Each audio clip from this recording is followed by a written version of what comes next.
ये कार्यक्रम सत्य घटनाओं से प्रेरित है। जिनके साथ ये घटनाएं घटी उसकी वास्तविकता उन्हीं तक सीमित है। भूत प्रेतों और असामान्य विषयों के होने पर चैनल कोई दावा नहीं करता और न ही प्रोत्साहन करता है।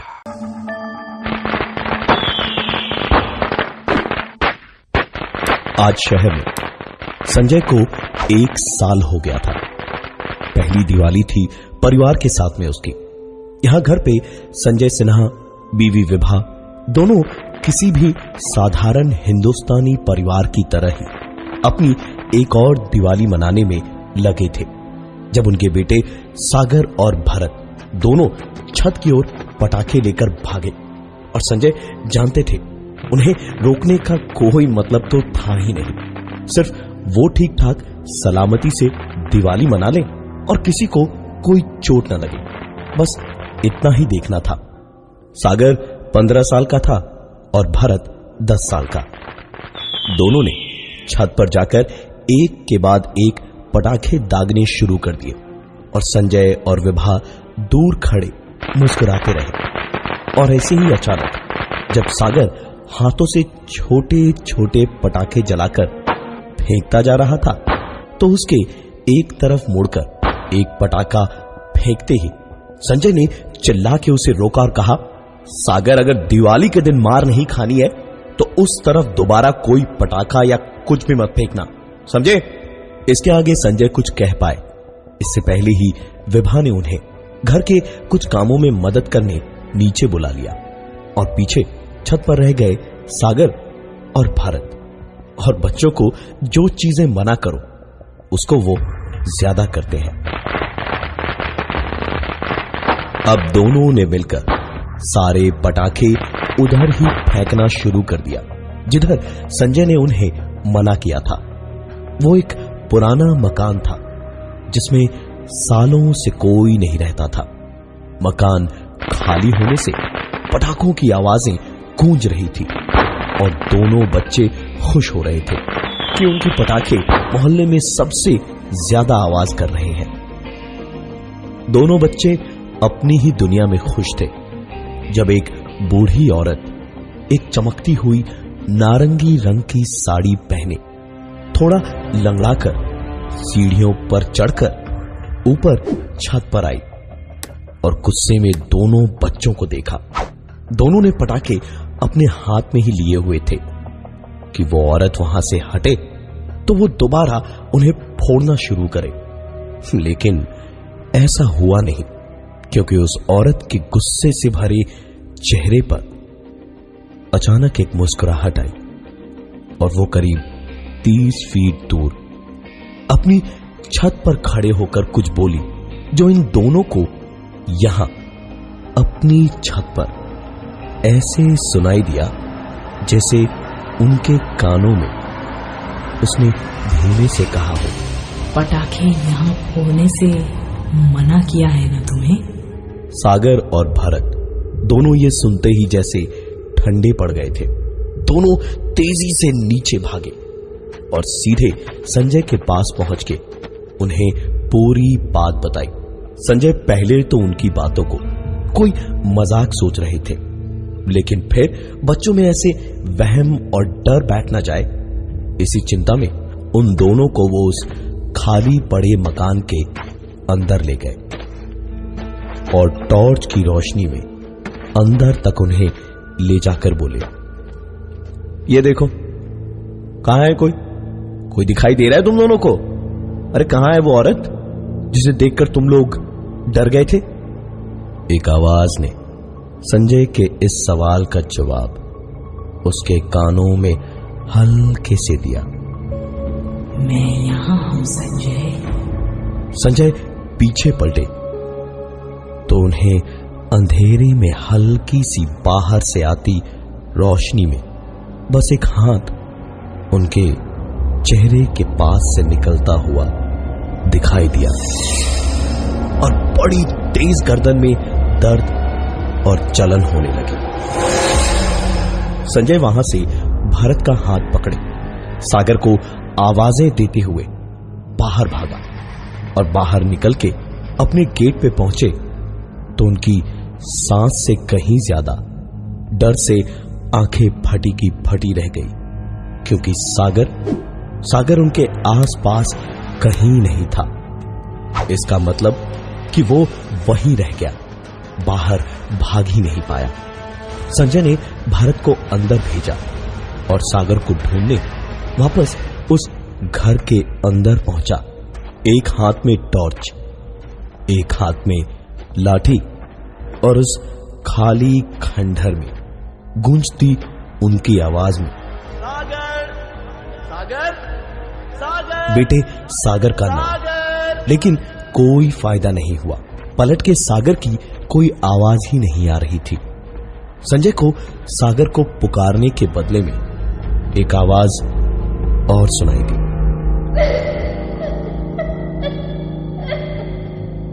संजय उस आवाज के पीछे पीछे निकल पड़ा।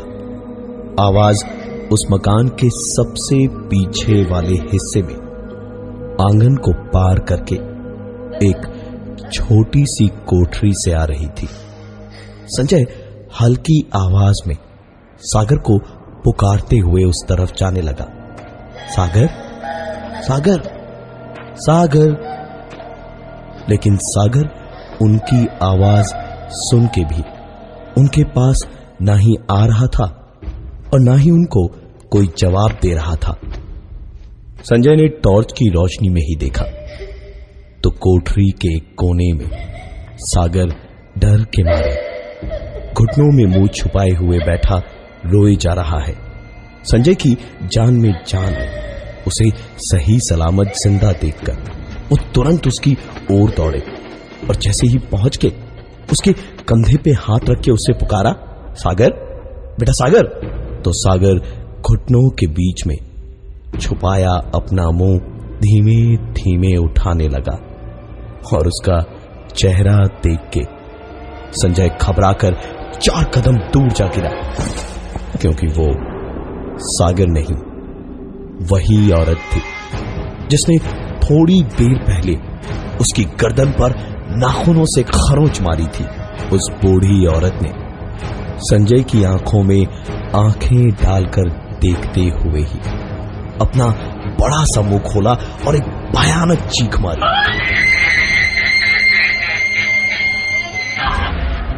उस चीख की आवाज से संजय वहीं बेहोश हो गया, लेकिन बेहोशी में भी उसे समझ आ रहा था कि वो वहां ज्यादा देर पड़े नहीं रहा। सागर ने अपने पिता संजय को वहां आते देखा था। उसने आसपास के 1-2 लोगों को बुलाकर उनकी मदद की और वो संजय को घर ले आए। उसकी आंख खोली तो देखा कि वो घर पर था। बहुत सारे लोग घर में जमा थे। सागर घर में सबके साथ हंस बोल रहा था, लेकिन भरत एक कोने में बैठा संजय को घूर रहा था। संजय ने बेटे की ओर देखकर मुस्कुराया और गर्दन की चोट के दर्द से कराहते हुए बाथरूम गए। बाथरूम में आंखों में पानी के झपट्टे मारे तो हल्की ताजगी सी लगी। शीशे में गर्दन की चोट देखी तो शुक्र मनाया कि चलो जान तो बची। जख्म को धोने के लिए एंटीसेप्टिक लगाने को पानी हाथ में लेकर जख्म पे हाथ फिराया तो संजय एक बार फिर चौंक गया। जख्म शीशे में तो दिख रहा था, लेकिन गर्दन को छूने पर न कहीं कटा छिला था और न ही कहीं खून था। संजय ने नल को बंद किया और दोबारा शीशे को देखा तो शीशे में वही उसी घर वाली औरत उसे अपने पीछे खड़ी मुस्कुराती हुई दिखाई दी।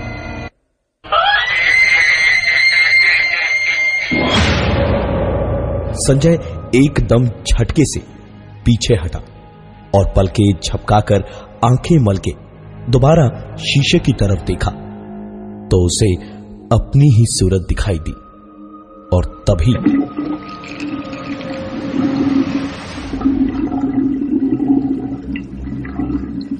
बेसन में से पानी एक झटके में घरघराता हुआ पाइप से बह गया, लेकिन अब पाइप से एक अलग ही आवाज आ रही थी।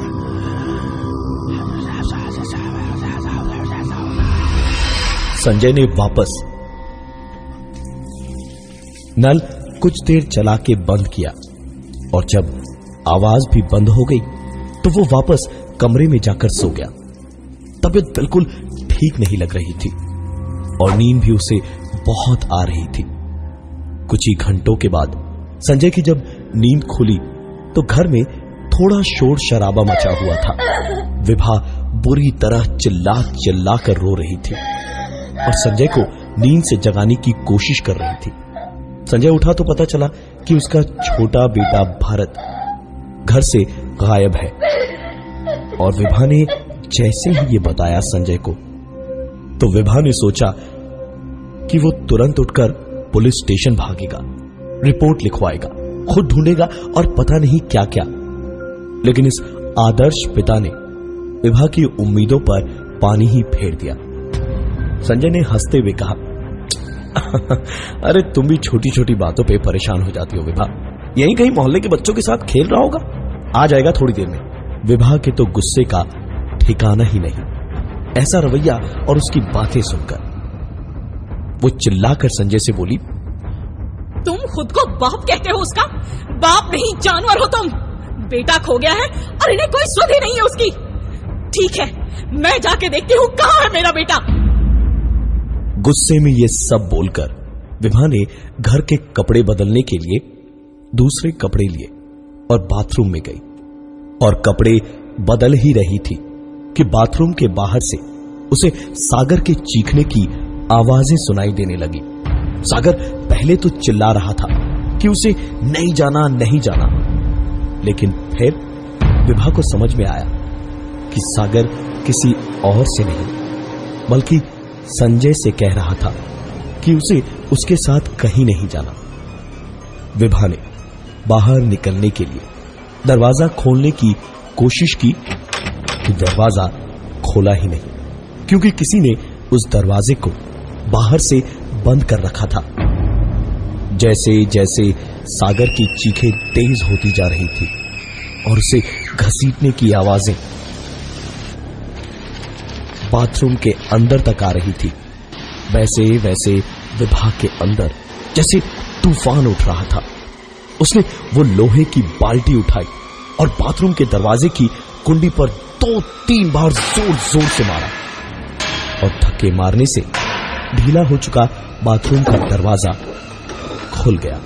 विभा भागती हुई कमरे से होती हुई बाहर निकली तो सागर की चीखें उससे दूर जाती हुई सुनाई देने लगी।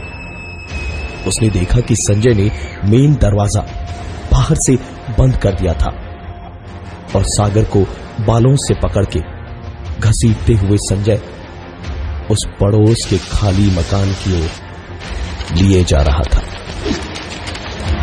विमल बाबू और विभा घर से बाहर निकले सागर और संजय को ढूंढने उसी खाली मकान की ओर। उस मकान के गेट के बाहर ही पहुंचकर देखा तो सागर की एक चप्पल पड़ी हुई थी। विभा उसे देखते ही चीख पड़ी और सबको मदद के लिए पुकारने लगी। चीख पुकार से आस पास के कुछ लोग और भी आ गए और सब मिलकर अंदर गए। अंदर जाने के बाद बिल्कुल आखिरी कमरे में सबने जो देखा उस पर किसी भी इंसान का यकीन कर पाना मुश्किल था। सागर और भरत, संजय के दोनों बेटे, दीवार पर लगी खूंटियों से बंधे हुए थे और संजय बड़े अजीब तरीके से बारी बारी दोनों को देखकर हवा में लंबी सांसें भर रहा था, जैसे कोई शिकारी जानवर अपने शिकार की खुशबू से मदहोश हो जाता है। संजय के हाथों में एक फारसे जैसा कुछ था जिसे चिल्लाते हुए उसने हवा में सागर को काटने के लिए उठाया ही था तो सारे लोगों ने झपट कर उसे पकड़ लिया बड़ी मशक्कत लग रही थी 4 आदमियों को उसे पकड़कर रोकने में। संजय भी हाथ पैर मार ही रहा था और अचानक पता नहीं कहां से उसमें इतनी ताकत आ गई कि उसने उसको पकड़े हुए 4 लोगों पर अपने हाथ पैर छोड़ दिए और आखिरकार संजय एक औरत की आवाज में बुरी तरह से चीखा और बेहोश हो गया। संजय, सागर और भरत सबको पड़ोसियों ने वहां से छुड़ाकर उनके घर पहुंचाया। अगले ही दिन उन्होंने वो मकान छोड़ दिया और शहर के एक दूसरे कोने में शिफ्ट हो गए। लेकिन उन 2 दिनों की बातें आज भी सोचते हैं तो बदन में सिहरन दौड़ जाती है। वो खाली मकान आज भी खाली ही पड़ा है। मोहल्ले वालों ने उसके चारों ओर ऊंची ऊंची दीवारें बनवा दी है जिससे कोई भी बच्चा दूर ही रहे। उस मकान पर हक जताने भी कभी कोई नहीं आया। 1-2 बार लोगों ने उस पर कब्जा करने की कोशिश की तो उनका आज तक कभी दोबारा कोई पता नहीं चला। और ये थी आज की एक कहानी ऐसी भी।